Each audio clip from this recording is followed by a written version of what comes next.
Jerusalén se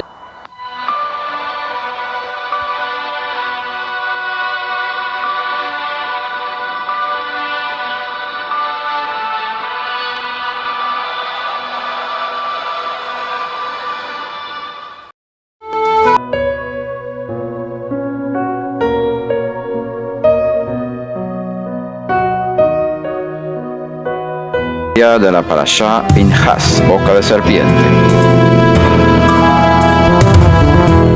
Está en Números 25:10 al 26:4. Y ahora leemos en Números 25, 17 y 18. Hostigad a los madianitas y heridlos, porque ellos os han sido hostiles con sus engaños, con los que os engañaron en el asunto de Peor y en el asunto de Cosbi, hija del jefe de Madián, su hermana, que fue muerta en el día de la plaga por causa de Peor. ¿Por qué tanta radicalidad? Los midianitas habían cometido un pecado más grave que el de los moabitas, porque vivían más lejos y no tenían una razón lógica para meterse en el asunto. El hecho de que los moabitas habían intentado de dañar al pueblo de Israel es entendible por el temor que les tenían, según 22:3. Por eso el Eterno no ordenó a los hijos de Israel atacar a los moabitas, pero los midianitas habían dañado al pueblo de Israel sin razón. Por eso vino esta venganza del Eterno sobre ellos por medio de su pueblo. No sabemos cuántos de los hijos de Israel que habían fornicado con las hijas de Moab y de Midian. Sabemos que 24,000 murieron por la plaga del Eterno, pero esto no significa que todos ellos habían pecado directamente. No es solamente el hecho de pecar lo que produce el juicio del Eterno sobre el pueblo, sino también el silencio y la pasividad de los demás. La pasividad ante el pecado de los hermanos es una de las cosas más dañinas para el pueblo. Si no reprendemos a los que se empeñan a pecar, vamos a ser considerados como cómplices con ellos, y el juicio también nos alcanzará por nuestro silencio. Con los que defienden su pecado hay que ser muy severo, pero con los que se arrepienten hay que ser muy misericordioso. No podemos tomar a la ligera el pecado de la fornicación. Está prohibido tener relaciones íntimas fuera del pacto matrimonial. El que comete esos pecados no tiene herencia en el reino venidero. Si permitimos en nuestras comunidades personas que viven en fornicación, también seremos juzgados por nuestra pasividad ante el pecado. En 1 Corintios 10:8 está escrito que 23,000 cayeron en un día por causa de la fornicación. Pablo no menciona el pecado de la idolatría en su advertencia, solo la fornicación. Obviamente el pecado de la fornicación fue más extendida que la misma idolatría. El pueblo de Israel vivía en una moral muy alta. La pureza familiar era muy importante y no se cometían actos de fornicación ni de adulterio en el pueblo. Eso no se hace en Israel. Génesis 34:7. Las mentes y las conciencias de los israelitas estaban programadas para rechazar la fornicación.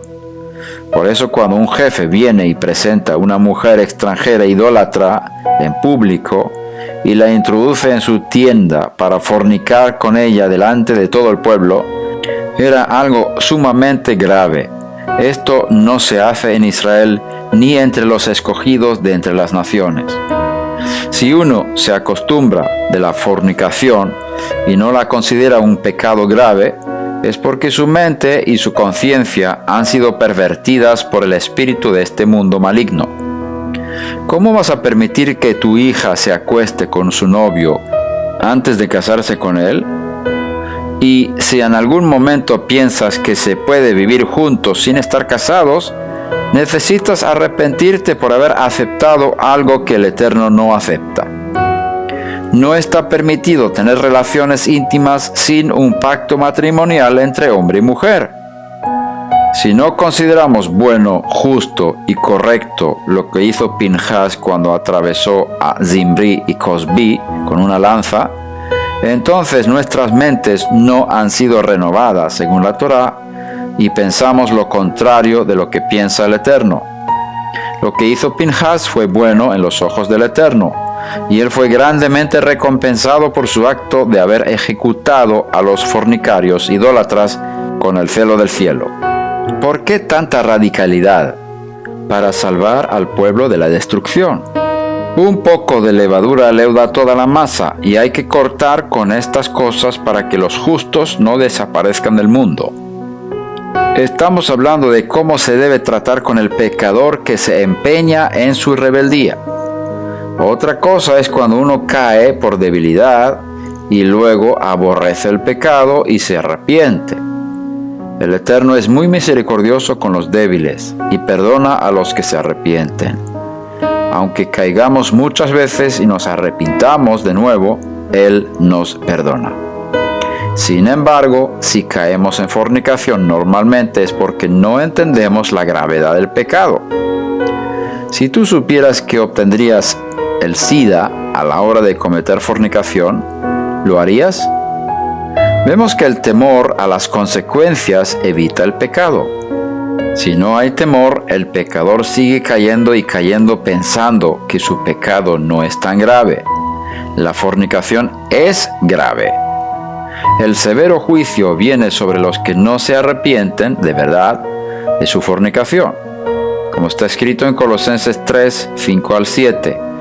Por tanto, considerad los miembros de vuestro cuerpo terrenal como muertos a la fornicación, la impureza, las pasiones, los malos deseos y la avaricia, que es idolatría.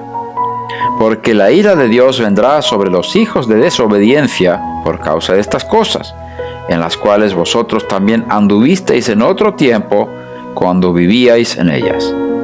En Efesios 5, 3 al 7 está escrito: pero que la inmoralidad y toda impureza o avaricia ni siquiera se mencionen entre vosotros, como corresponde a los santos, ni obscenidades, ni necedades, ni groserías, que no son apropiadas, sino más bien acciones de gracias, porque con certeza sabéis esto, que ningún inmoral, impuro o avaro, que es idólatra, tiene herencia en el reino del Mesías y de Dios. Que nadie os engañe con palabras vanas, porque por causa de estas cosas la ira de Dios viene sobre los hijos de desobediencia. Por tanto, no seáis partícipes con ellos. En 1 Corintios 6, 9 al 11 está escrito: ¿o no sabéis que los injustos no heredarán el reino de Dios?